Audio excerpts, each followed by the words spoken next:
So my grandparents have lived on the road that this property is on for probably 35 to 40 years, maybe even a little bit more. I grew up kind of roaming these woods, riding dirt bikes. I mean, we had a dirt bike track, back where now there's houses. My neighbor Mike, who you'll talk to, he grew up here. I mean, he was born and raised on the property in front of here. This used to be theirs. He can go in and tell you how, after the storms there was water, but I mean, they have water in places now where, it's chest deep that has not existed ever. As soon as construction started with a lot of the retention, we started having standing water issues. As they developed more and more, the standing water issues got more and more extreme.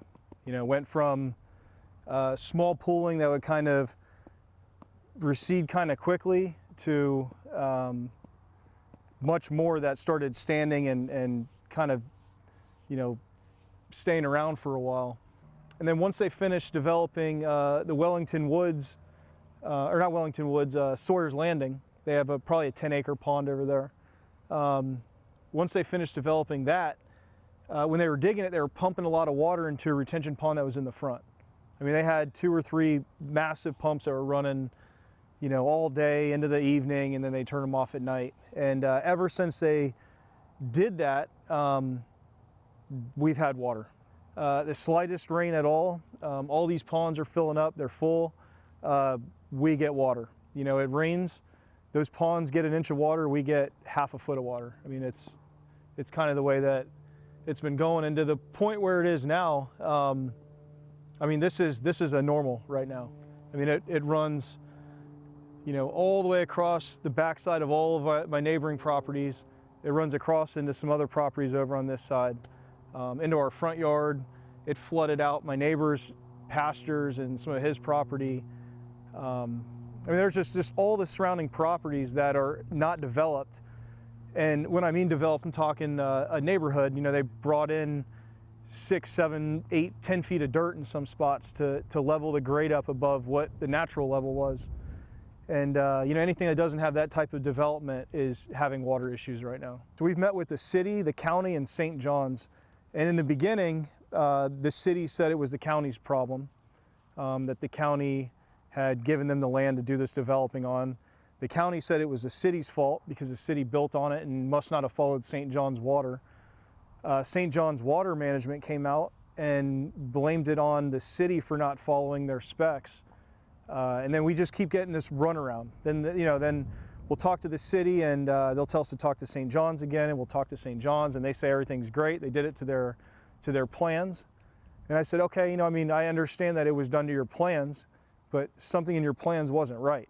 I'm sure St. John's did the plan and the builders did what the plan said, but somewhere along the line, somebody's plans didn't meet what Mother Nature wanted. They took a lot of natural absorbing ground and they built up on it and they put houses and I'm all for building and developing, but the infrastructure around and the surrounding areas need to be, able to sustain what they're gonna do. And right now it's not. Because if a hurricane came through right now, not only would we be in trouble, my neighbors would be in trouble, the people surrounding, in this square 100 acres or whatever we have here of woods is gonna be in trouble. It can't hold that.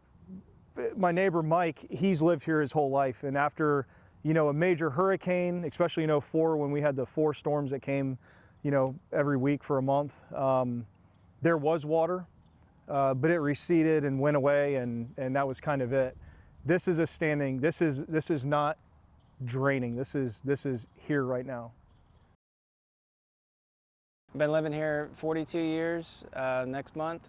So born and raised. My parents bought this property in 1969, I believe. It was a 10-acre parcel. We used to have a little bit of standing water over here every once in a while after a hard rain or a couple storms or whatever. A small area would pool up, but then within a day or two it was dry. Never standing for long periods of time. The last couple of years it's been getting worse and worse, especially the last 2 years. And now we have 2.5 feet of standing water that's been probably 2 months now, and it's just getting worse and worse as the time goes. As far as the house, the septic is very high. We're up on a big hill, but everything below, it's affecting the pasture, horses, animals that we have. Can't get out here anymore. I got a pump because it was getting so bad. I had nowhere for the water to go, so I started pumping over the other hill where it was drier in hopes that to relieve some of the water.